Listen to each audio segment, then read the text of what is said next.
Hello everybody, good morning, January 2nd. This is High Street right here. You can see it's relatively empty. Partially due to the pandemic, partially due to it's 8 o'clock in the morning.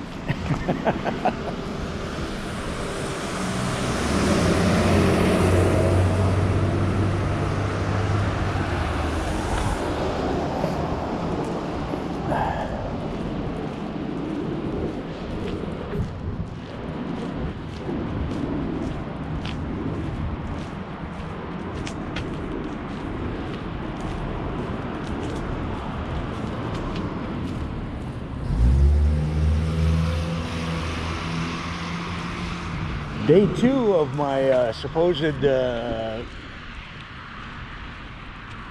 reattempt number 700 at getting out every day and walking.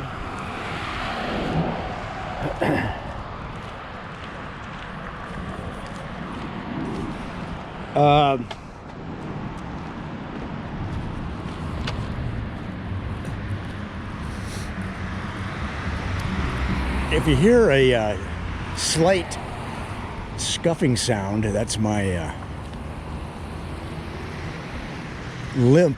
I don't know what I did, but have you ever, maybe it's age, but probably is age, but have you ever gone to stand on one leg and all of a sudden your knee buckles, like it just kind of gives out, and you sort of pull the muscles around your knee? I don't know what I'm talking about. I'm just going by the feeling. Well, that's what happened to me. Look at these guys, hard at work already, man. Look at that. Open daily at 9 at North Star. So that guy's in there working, getting ready. Are they waiting on is that guy waiting on customers? No. Well, no. It's right now it's probably what, 8:30 by now, something like that.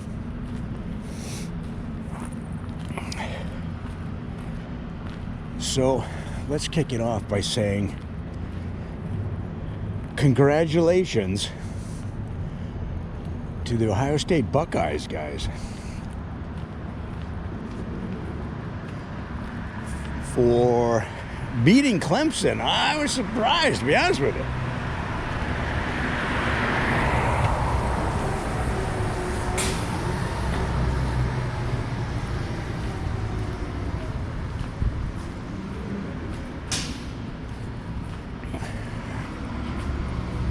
I was surprised, bro.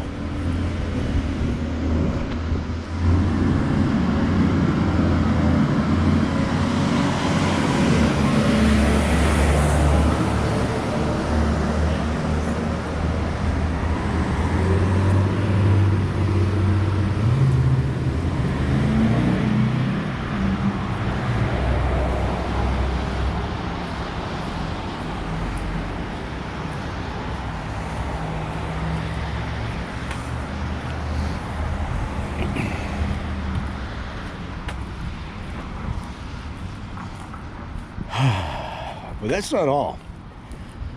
It was 49-28, which is dominant. Did you expect that? Did you really expect, if you're a college football fan, did you expect Ohio State to beat Clemson?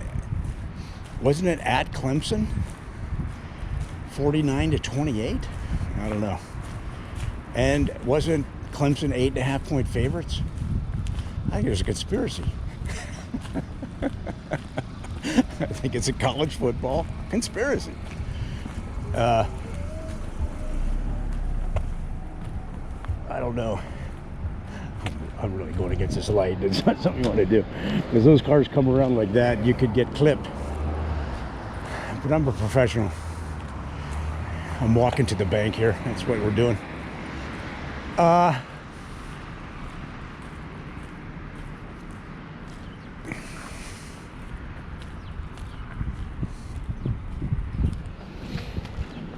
a Buckeye fan, man.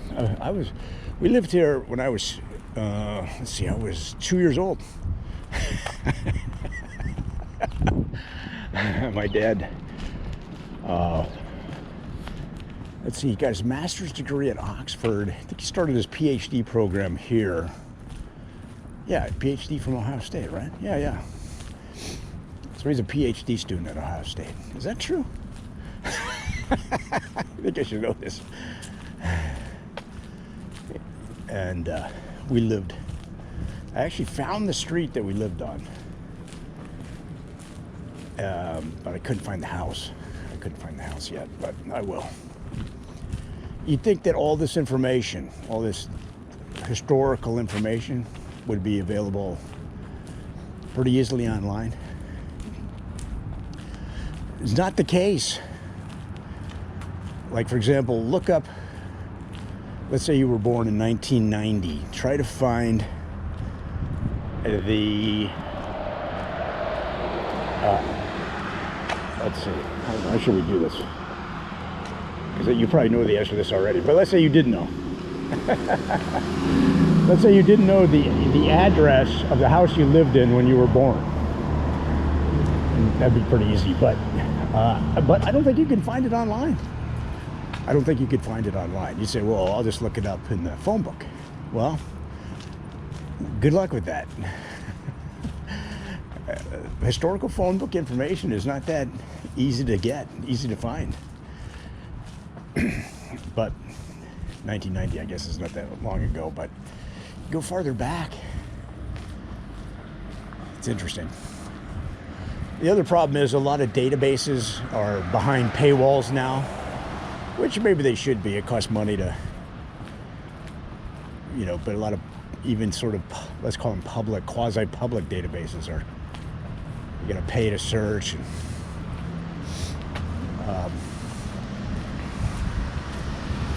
you know, I'm a writer. That's my day job. And you have to do a lot of research. You have to do a lot of research. And a lot of times clients don't give you enough information. They're like, well, we want this document, and you can start your research at. And like, well, don't you have research? Isn't this your industry?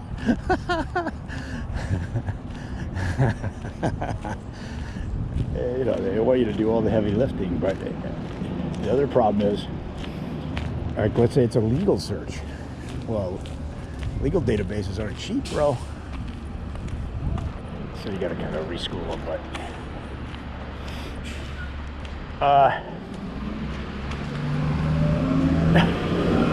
that's one reason. That's one good reason why it pays to just specialize in one, maybe two, maybe three industries.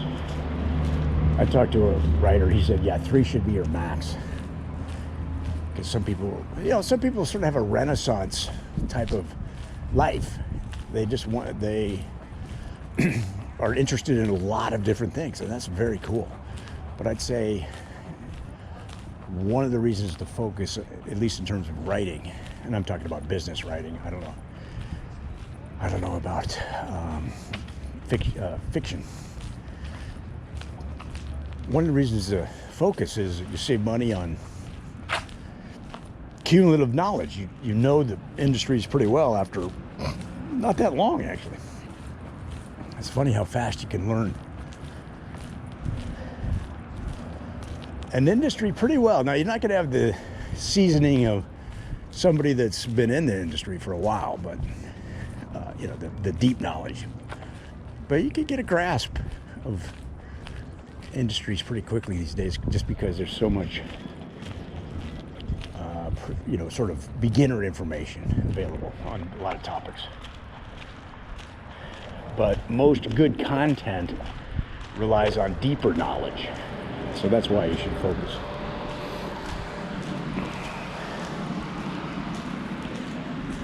Most interesting content anyway, I guess. Especially if it's a corporate client. Their customers are experts. So you really should move toward expertise.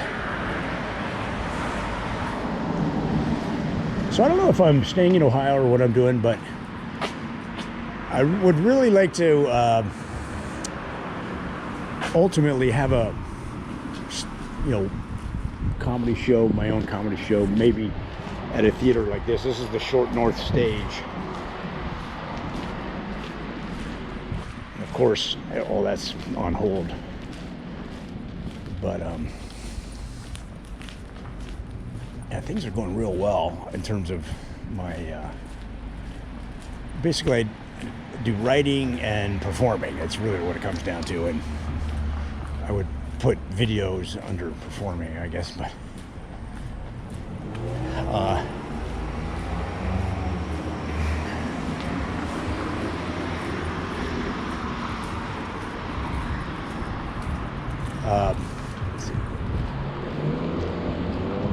yeah, I'm not performing on stage, but I'm performing on videos. But basically I do writing and performing, and because there's nothing else going on, I've been doing a lot of writing and videos, and that's what I like doing. That's my thing, bro.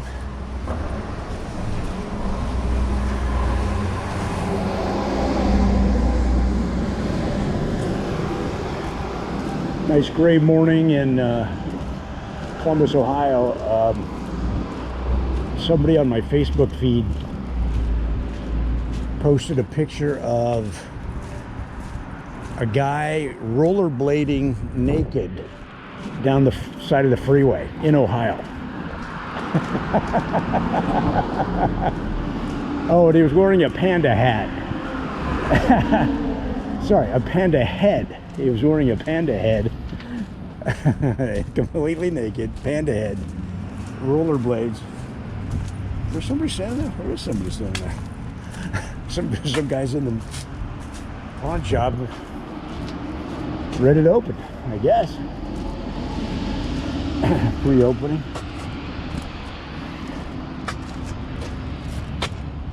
It's Post Malone. I should know the player, I don't. And our friend Ariana. All right. So those are just photographs, right? Those aren't paintings, I don't think. Those are, I could be wrong, but I think those are photographic manipulations. There's George Floyd photographs that they've colorized, etc., etc.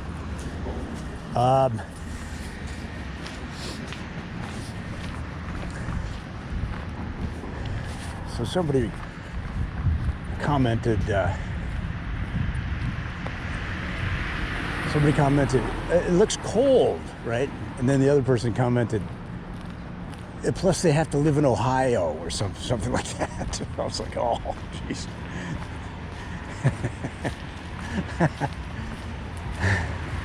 That's not nice.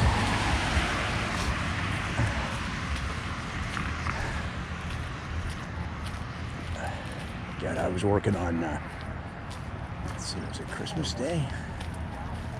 Christmas Eve or Christmas Day, I forget, but it was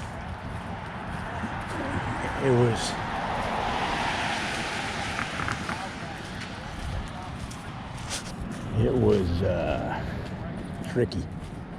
And it's going to be a touchdown. Give up gaps, just wide open gaps out there. Lombardi trying to convert. On third down, and it's picked off. Can't stop. Intercepted at the 40-yard Can't stop it. Dang. Phone started going off in my pocket. It was the Northwestern at Michigan State game from November 28th. Started playing in my pocket. I have no idea how that happened. All right, let's see. So yesterday, Northwestern beat Auburn. Yesterday,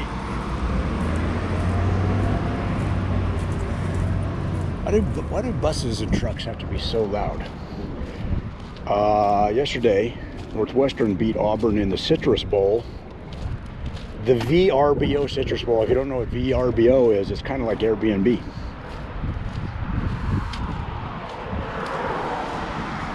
$35-19.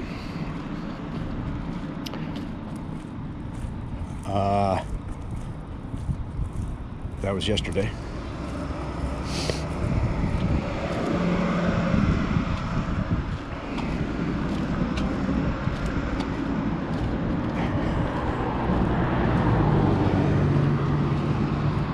Of course,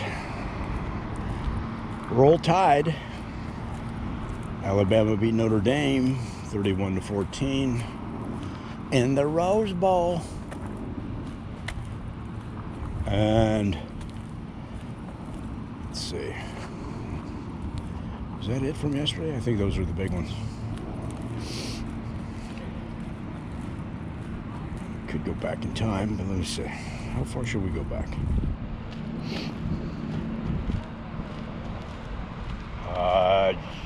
Georgia beat Cincinnati 24-21. That was a pretty good game. Very, very close game in the Peach Bowl. And today you have the Gator Bowl. North Carolina State versus Kentucky. You've got